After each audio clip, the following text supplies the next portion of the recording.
மக்களை இத்தனை காலமாக நம்ம எப்படி இருந்தோமோ என்னமோ அதை வேலை மறந்துடுங்க. இனிமேல் நம்ம நிறைய விஷயங்களை யோசித்து பண்ண வேண்டிய காலத்தில் இருக்கிறோம்.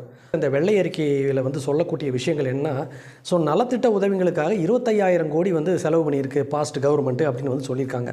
எல்லாமே இலவசம் தான். ஸோ இலவசம்னா என்ன, அவங்க கொடுப்பாங்க, நம்ம திருப்பி கொடுக்க வேண்டியதில்லை, அவ்வளோதான் இலவசம். ஸோ இந்த இலவசத்தில் பார்த்திங்கன்னா இப்போ 2,500 ரூபா மகளிர் உதவித்தொகை அல்லது 2,000 ரூபா.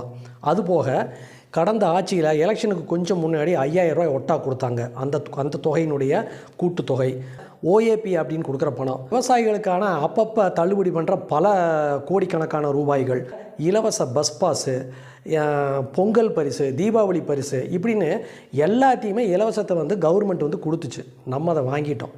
இப்போ நம்மக்கிட்ட என்ன சொல்கிறாங்கன்னா, நலத்திட்ட உதவிகள் கொடுத்ததுனால தான் 25,000 கோடி எச்சா செலவாயிடுச்சு. ஸோ நலத்திட்ட உதவிகளுக்கு இப்போ கொடுக்கறதுக்கு பணம் இல்லை, போக்குவரத்தில் இவ்வளவு கடன் ஆயிடுச்சு, மின்னில் இவ்வளோ கடன் ஆயிடுச்சு இருக்கிறாங்க. ஸோ இதுக்கு எல்லாம் என்ன காரணம், வருவாய் வருது, எங்கேயோ ஒரு பக்கம் செலவாகுது. என்ன செலவாகுது, இலவசங்களில் செலவாகுது அப்படிங்கிறத சொல்லாமல் சொல்கிறாங்க. உண்மையாலுமே இவ்வளவு நாளாக நம்ம இப்படி ஏமாற்றி தான் ஓட்டு வாங்கியிருக்காங்க அப்படிங்கிறது உங்களுக்கு தெரியாட்டாலும் நல்லா புரிஞ்சுங்க. இலவசங்களை இனிமேல் நம்ம ஊக்குவிக்கவே கூடாது. சார் எப்படி சார் இப்படி சொல்கிறீங்க, நான் அந்த பணத்தை வச்சு தான் நான் குடும்பம் நடத்துகிறேன் அப்படின்லாம் சில பேர் சொல்கிறதெல்லாம் என் காதுக்கு வாங்குது.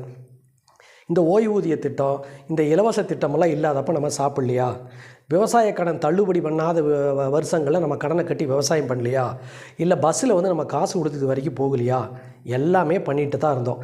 இன்றைக்கி நம்மளை சோம்பேறி ஆக்கிறதுக்கு பழக்கிட்டாங்க. நம்ம என்ன பண்ணுறோம், மறுபடியும் அதை பிடிச்சிக்கிட்டு அறிவிச்சதுக்கப்புறம் கொடுக்கலைன்னா என்ன பண்ணுறது அப்படின்னு நம்ம ஜங்குன்னு குதிக்கிறோம்.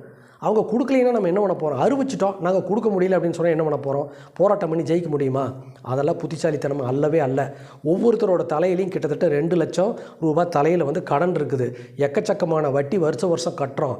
இவ்வளவு வரவு இருக்குது, இவ்வளவு செலவு இருக்குது, இவ்வளோ பற்றாக்குறை இருக்குதுன்னு ஓப்பனாக சொன்னதுக்கப்புறமும் இன்னும் நம்ம எனக்கு சிலிண்டர் கொடுக்கல, அது கொடுக்கல, இது கொடுக்கலன்னு கத்திட்டு இருந்தோம்னா பழையபடி நம்ம தான் நம்ம பாலாக போவோம். நல்லா ஞாபகம் வச்சுங்க. ஒரு காலத்தில் 50 100ன்னு அடிச்சிட்டு இருந்த கொள்ளை இன்றைக்கி லட்சம் கோடின்னு பயங்கர கொள்ளை அடிச்சிட்டு இருக்கிறாங்க. 300 கோடிக்கு ஒருத்தர் வீடு கட்டுறாரு, ஒருத்தர் பணமே இல்லை அப்படின்னு சொல்லி போட்டு வெளிநாட்டு டூர் போகிறாரு. நமக்கு இதெல்லாம் பார்த்து புத்தி வரல அப்படின்னா நம்ம தலையை நம்மளே மண்ணவாரி போட்டுக்கிறது தான் அர்த்தம். அதனால் இலவசங்கள் வாங்கிறத குறைச்சிக்கிறதுக்கான மனநிலைக்கு தயவு செய்து வாங்க. அப்போ தான் நலத்திட்ட உதவிகள் அப்படிங்கிறதுக்கு பதிலாக நல்ல செயல் திட்டங்கள் வரணும். அப்படின்னா கெட்ட இலவச திட்டங்களை தயவு செய்து நம்ம விட்டு தான் ஆகணும். இது ஒரு கசப்பான மருந்து தான். நான் சொல்கிறது உங்களுக்கு கஷ்டமாக தான் இருக்கும், கடினமாக தான் இருக்கும். தயவு செய்து புரிஞ்சுக்குங்க. நீங்கள் உங்கள் குடும்பத்தாரோட நண்பர்களோட எல்லாம் கலந்து ஆலோசித்து பாருங்கள். நான் சொல்கிறது தப்பாக ரைட்டா, அல்லது இலவசம் அப்படிங்கிறது தப்பாக ரைட்டா அப்படிங்கிற ஒரு முடிவுக்கு வாங்க.